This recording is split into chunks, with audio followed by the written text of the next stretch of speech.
Hello everyone. Hope you will be fine at your end. So we are going to revise poem 1, poem first, The Road Not Taken. And this poem is written by Robert Frost. So we are going to do the introduction part of this poem. In the poem, The Road Not Taken, the road symbolizes our life. The poet says that the path that we do not choose in our life is the road not taken. So what said?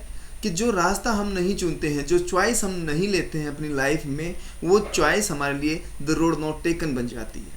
That became our road not taken. So which choice we not opted in our life. So we have two ways, we have three ways, we have many ways in our life, but we have to opted one because we are the only one. We have to go opted the one only because we are the only one. So that's why जो रास्ता हम छोड़ देते हैं, जो choice हम छोड़ देते हैं, उसी को कहा है the road not taken. So poet describes his feeling. He describes his feelings about that choice that he had left in the past. जो पोएट है वो अपनी वो फीलिंग्स को डिस्क्राइब कर रहा है, वो फीलिंग्स को बता रहा है कि वो जो चॉइसेस उसने पास्ट में अपने अतीत में छोड़ दी थी, वो उस चॉइस की बात कर रहा है. The path which we have chosen, कि वो रास्ता जो हम चूज कर चुके हैं, जो हमने अपना लिया है, डिसाइड्स आवर फ्यूचर, वो हमारे फ्यूचर को डिसाइड करेगा.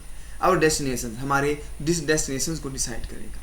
The important message that the poet wants to give, जो इम्पोर्टेंट मैसेज है इस पोइम में जो पोइट हमें देना चाहता है वो क्या है? दैट द चॉइस, कि वो चॉइस दैट वी मेक, जो हम लेते हैं, जो हम चॉइस करते हैं, has an impact on our future, वो हमारे फ्यूचर के ऊपर एक इम्पैक्ट डालता है, हमारे फ्यूचर के ऊपर प्रभाव डालता है. And if we make a wrong choice, if we are taking wrong decision in our life, we regret it, तो हम उसके लिए पछताते हैं. But cannot be back on it, हम वापस नहीं जा सकते, हम पछताते ही हैं.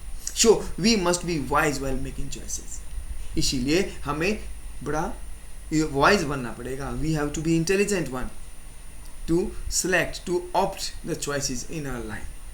So this was the introduction part of the lessons, and now we are going ahead in the summary part of this one. So summary of this poem is, the poet says that, कवि कहता है that once he was walking down the road, कि वो एक बार एक रास्ते पे जा रहा था, and reached a fork, और वे एक डाइवर्जन पे जाके खड़ा हो जाता है. He could walk over one of the paths only, and he can walk over only one path, वो एक रास्ते पे चल सकता है. and in front of him there is a fork, दो रास्ते हैं उसके सामने, बट वो एक ही रास्ता ले सकता है, एक ही रास्ते पे चल सकता है. he took time to choose the right path, तो उसे टाइम चाहिए राइट पाथ चुनने के लिए. he inspected them to decide which was a better option, तो वो डिसाइड करता है, वो इंस्पेक्ट करता है, वो डिसीजन लेता है कि उसे कौन सा ऑप्शन अच्छा रहेगा. And then choose the one, इसलिए वो एक रास्ता चुनता है. We seemed less walked over, और वो रास्ता चुनता है जो रास्ते पे लोग कम गए हैं. He kept the other one for some other day, और सोचता है कि ये रास्ता मैं किसी दूसरे दिन ले लूंगा. although he knew that, हालांकि वो जानता है he would never get the chance to walk over it, कि उसे दोबारा उस पे रास्ते पे चलने का चांस नहीं मिलेगा. he would go further on the chosen path, इसलिए वो अपने चुने हुए रास्ते पे आगे बढ़ जाता है. and not get a chance to go back on it, और उस पे वो कभी उसको दोबारा वापस आने का चांस नहीं मिलता है.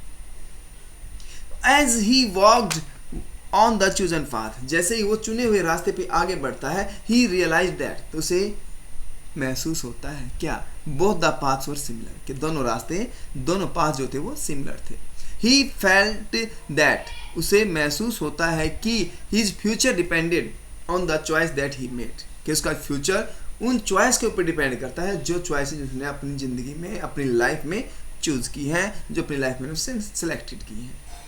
So this was the summary of the poem. Thank you. Have a nice day.